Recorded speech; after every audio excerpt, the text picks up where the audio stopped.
My expedition to the Sahara continues. After a couple of days of settling in and experiencing real Moroccan hospitality, my mission for today is to find some solitude, because that's kind of the reason why I've come out here. This has got to be the one. We don't really have much of a choice.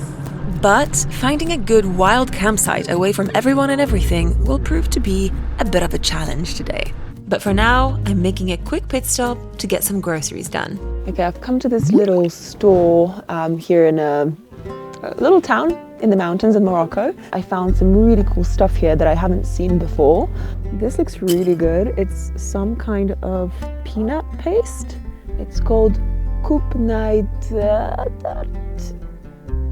The usual suspects here, some canned tuna, chopped tomatoes, pasta, muesli, and of course delicious Moroccan couscous. Here we go.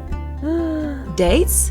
Yes, you should never say no to Moroccan dates. Wow, some of the best dates I've ever had in my life, seriously. This is a pretty excellent, although tiny haul, but I'm really, really happy with what I got. Anyway, we've got a long way to go today, so let's get going. I'm aiming to get to this really special, really picturesque canyon, which is about 2.5 hours south of here. Hey, buddy. But 2.5 hours on Google Maps in Morocco probably realistically means more like 3.5 hours of driving. And we're already at like 2 p.m. All right, buddy, shall we? Let's go. I always wonder what you guys watching these videos think about solitude. When you see someone actively seeking out solitude, do you instinctually understand them? Or is it something that seems alien to you? It's pretty amazing how quickly the landscape changes here. Last night I was camped up in these lush olive groves. Everything around me was green and beautiful. And now, just a few hours later, we're entering this really arid, dry landscape with these big hills with very little vegetation. And then high up in the background, you've got snow-capped peaks. It's absolutely amazing. I know where I'm planning to camp tonight, and it's a pretty remote, wild spot, but I have no idea what the conditions are like right now. I don't know if it's snowy up there. You know, there's only one thing that I wish I had with me that I don't, and that's a drone. Sadly, drones are like pretty highly illegal in Morocco, so I didn't bring mine. But this would have made for such great shots, so sorry about that. I don't expect everyone to understand this, but I love being alone. And sadly, solitude gets such a bad rap. When you want to be alone too much, you get labeled as a loner or a hermit or antisocial. But for me, there's no sense of loss or missing out when I'm solo. Instead, I just get this supercharged clarity where my brain has the time and space to digest, to plan, to ideate. And if that makes me a loner, so be it. But my lonesome plans got interrupted today as some locals rocked up just as I was about to turn into my long-awaited canyon and told me I can't go any further. Bonjour. Oui, oui. La route s'est coupée? Vous savez? 2 kilomètres. On veut de 3 kilomètres. Ah, ok. Je pense que ça va. 3 kilomètres. Merci beaucoup. Merci, monsieur. Those guys just let me know that the road ahead is closed because of snow. And that's pretty bad news because I was really hoping to spend the night up ahead.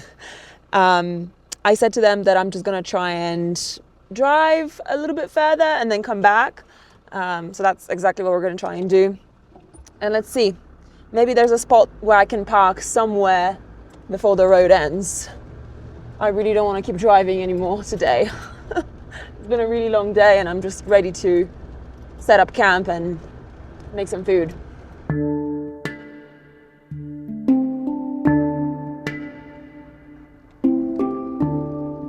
Alas, my lonesome evening plans were about to slip away from me, along with the mud on the steep mountain track.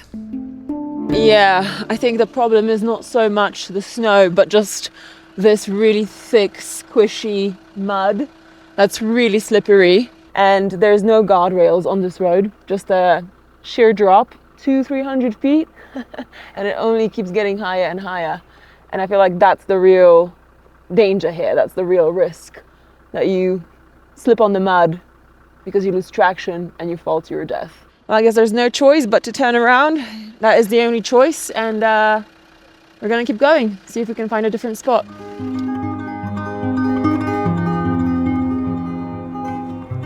All I wanted was to finally find a quiet, peaceful spot where I could process the journey so far. How hard can it be to find a place like that? Let's make it happen. This has got to be the one. We don't really have much of a choice. Sun's setting in less than an hour now. And we still have 20 minutes until we get to our campsite. I found this wild campsite on Overlanding app and really hoped the info was up to date. Okay. We're home. And home is looking pretty amazing, actually. Wait. Pretty cold and windy in here, but stunning. Yes. Yes.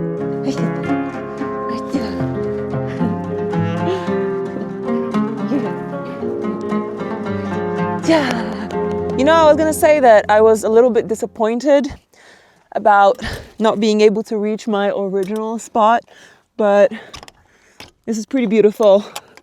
I'm happy to be here. It's so peaceful and quiet. There's no one around. Home sweet home, wherever our wheels take us. I feel like I owe Vilk a nice walk after such a long day of driving, so come on, buddy, let's go. We're gonna go down to that reservoir. I don't know if you can see that blue patch of water over there. Looks nice. Come on, buddy, let's go. Oh, and then I'll come back and eat.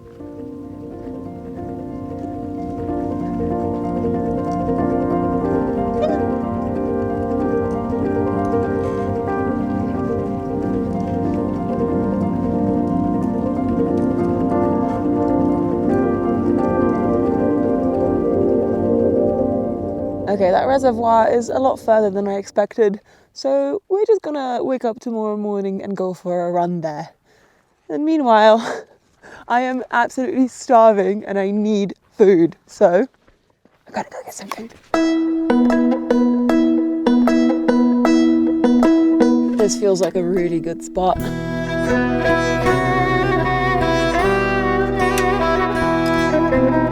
I've done a bunch of these overlanding trips and I have now learned, because I realized along the way that like one of the most annoying things for me that really made it super uncomfortable for me to do this like long term was the food situation. Like I felt like I just didn't have enough access to good food, and I'm not much of a cook.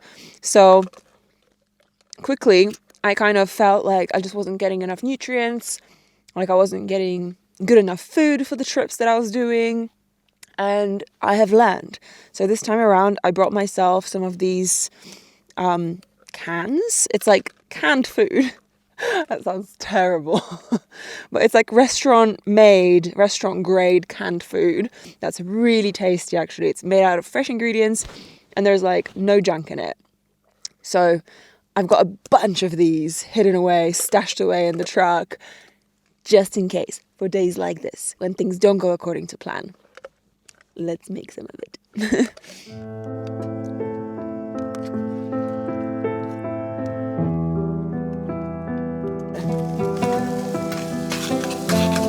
Here we've got chili sin carne, and I've added a couple of eggs in for extra protein.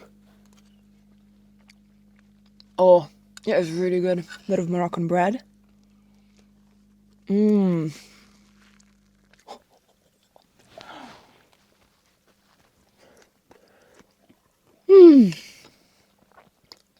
I'm so happy right now.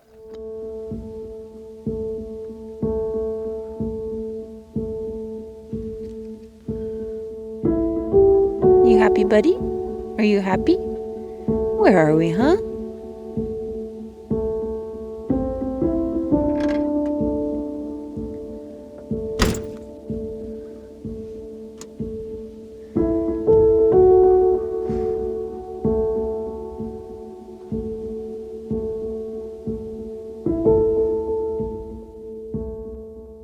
I just love being able to hide away in these quiet, secret places, just Vilk and I.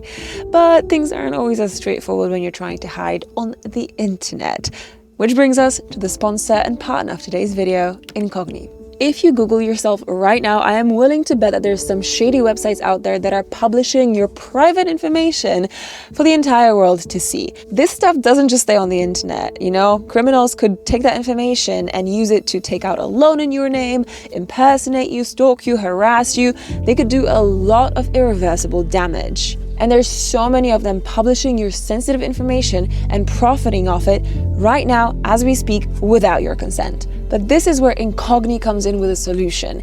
It tracks down all of your data and removes it from all these shady websites. Honestly, I can't even keep up with this kind of technology anymore. These scams are becoming so sophisticated that it's really time to try and protect yourself against them. The process is fully automated and you don't have to do anything. Just sit back and let Incogni take back control for you. Because if scammers can't find you, they can't hurt you. And if you find your data on websites that Incogni hasn't spotted, that's fine. You can just copy the link to that site, paste it into Incogni's custom removals tool, and voila.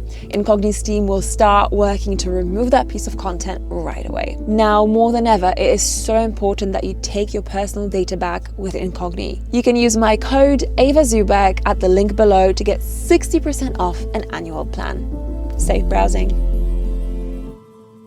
Good morning, everyone. I just woke up here in a very nice and warm truck because I had the heating on the entire night. It's actually quite cold outside.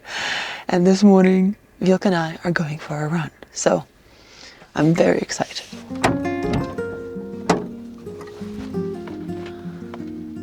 Hey, Vilk. What is it?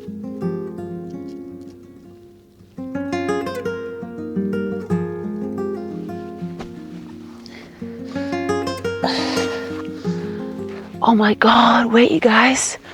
Holy shit, there's ice. Look at this.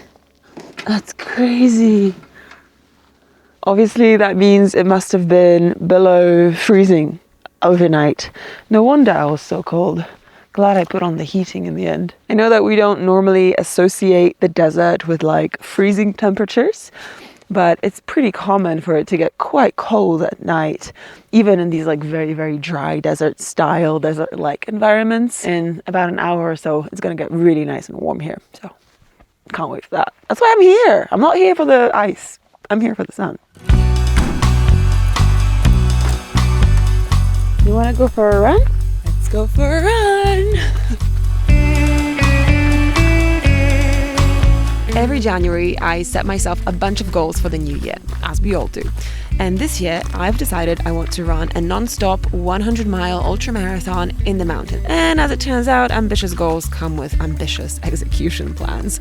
This is why, on this expedition, you're going to see me running around the desert in every episode like an absolute goose.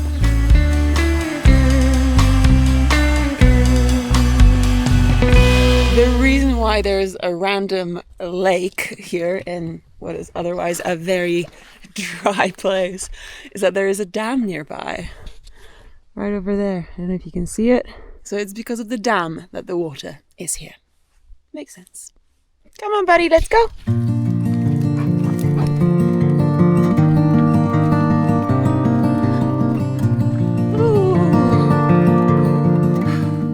Oh my god, I really needed that. 1 hour of running done. Let's do a quick strength workout and then have some coffee. Good food and a bit of movement every single day and a solid routine. Having spent well over a year living in my truck, I know these are some of the most important things about long-term overlanding. In a lifestyle that is rooted in unpredictability, it's so easy to burn out. So you need to carve out a space for regularity and routine. I've just put on some fresh clothes, had a lovely run and a good workout, washed myself, washed my fringe, and I feel like I've been reborn. Oh my god, I really needed this. So I'm going to start my day right. This is local Moroccan olive oil that I bought here a couple of days ago.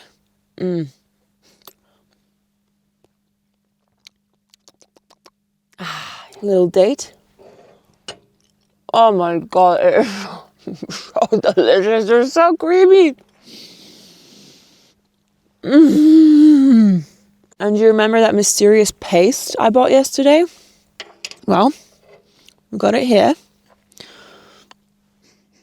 It's just peanut paste, I guess.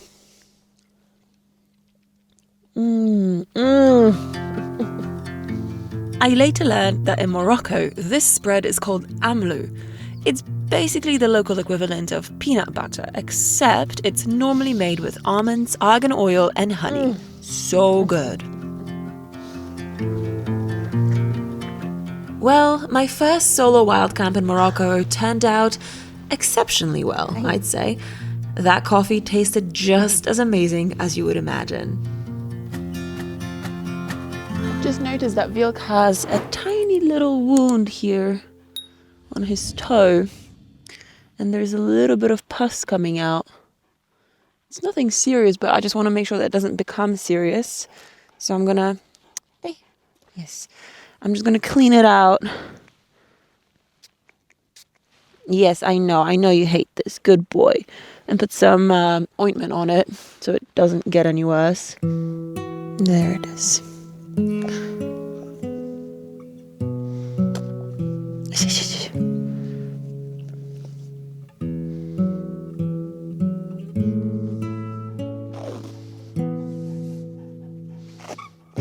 Yeah, that's a good boy. Yes, that's a good boy. You're such a good boy. Good patient. Now you've got your breakfast. Oh my gosh, your breakfast. Yeah, your breakfast. Here you go.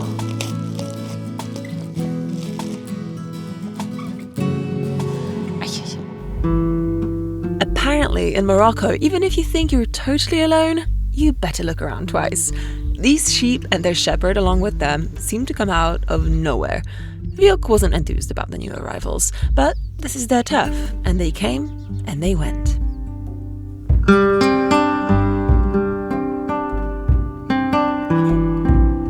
In next week's video, I finally reach the Sahara Desert in Morocco and embark on a solo 3-day off-road crossing of one of its more remote sections. I really hope the challenge is going to be worth the reward.